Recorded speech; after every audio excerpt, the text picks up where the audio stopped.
Schwartz here.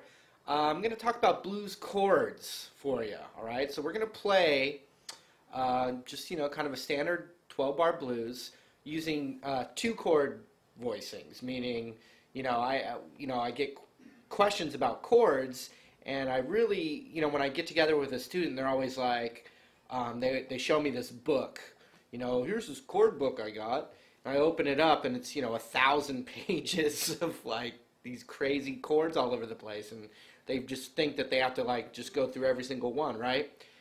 Really bad idea, and really bad way to do it. Actually, a good idea if you want to give up guitar, because it can be very discouraging. So what I'm going to do is we're going to just talk about two chord shapes, and I'm going to show you them very meticulously, and then we're going to play through a nice kind of slow 12-bar blues with them. And just know that, everything I teach is a springboard for probably a million other ideas. So let's keep it at that. I'm going to show you my very favorite but basic 7 chord. A dominant 7 chord is really the sound of the blues. And I'm going to show you a dominant 7 bar chord with the root on this top string, this low E string, okay? So let's zoom in. I'm going to just show you how to do it. So what we're going to do is we're going to play a B7 bar chord with the root on the E string. All right, here's what it looks like.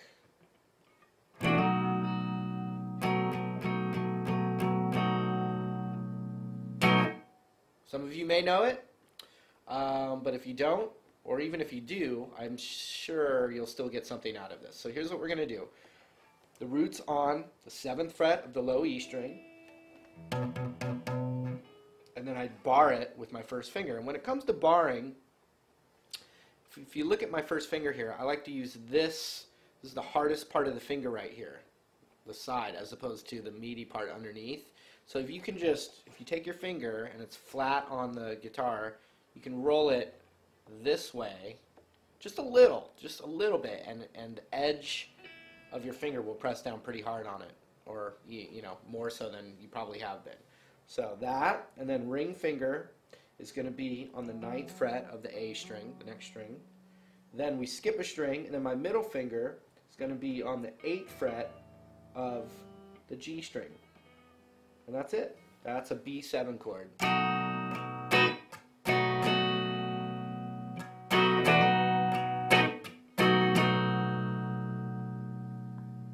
Hold on. And if you know that chord, and it's easy for you, then try this.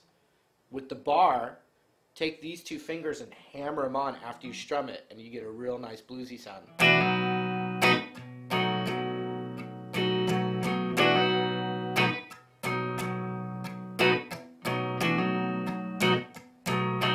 And if you know that trick, and you're just like, whatever, dude, then try this. Barring the D, G, and B string, then hammering that on.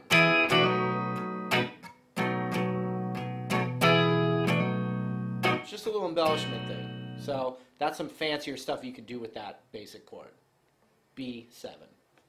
Alright, so we got this B7 chord going. For a beginner, just focus on that chord. But if you've been playing it a while, you can do some of those little embellishments, alright? The only other chord shape that we're going to use now has the root now not on the low E string, but on the A string. So this is a great 2nd chord when you're going to the 2nd chord of the blues.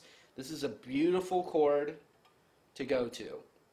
Instead of, a lot of people might go to E7.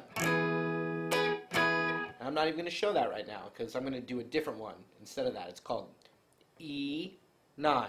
It's the 4 chord, so I have B7. Then I'm going to go to the E9.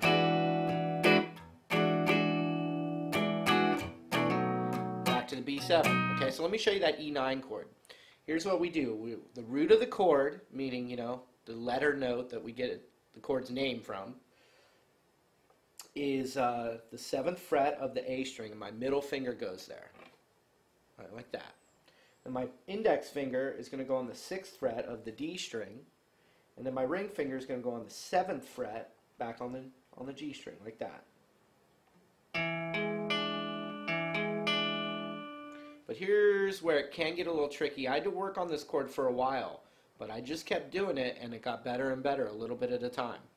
What we need to do, though, is flatten our ring finger across all three of these strings, the G string, the B string, and the high E string, while these two are right here.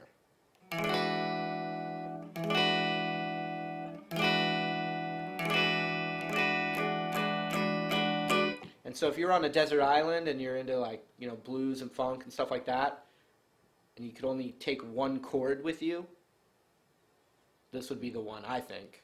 Or your hand was so broken and damaged that they had to lock it with pins into one shape, I'd have it be like that. I'd walk around with it in that shape, and so I can just, you know, because you could really go to town on that.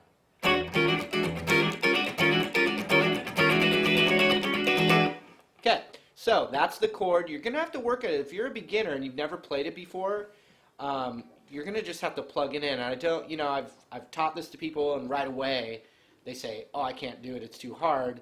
That's the, you know, that's something that I discourage. I'd rather have you say, oh, that's definitely challenging, but I'm just going to keep throwing my hands on there a little bit at a time, even if it sounds kind of bad at first. I got to keep going for it. It's the only way I'll get it is if I actually try it. All right?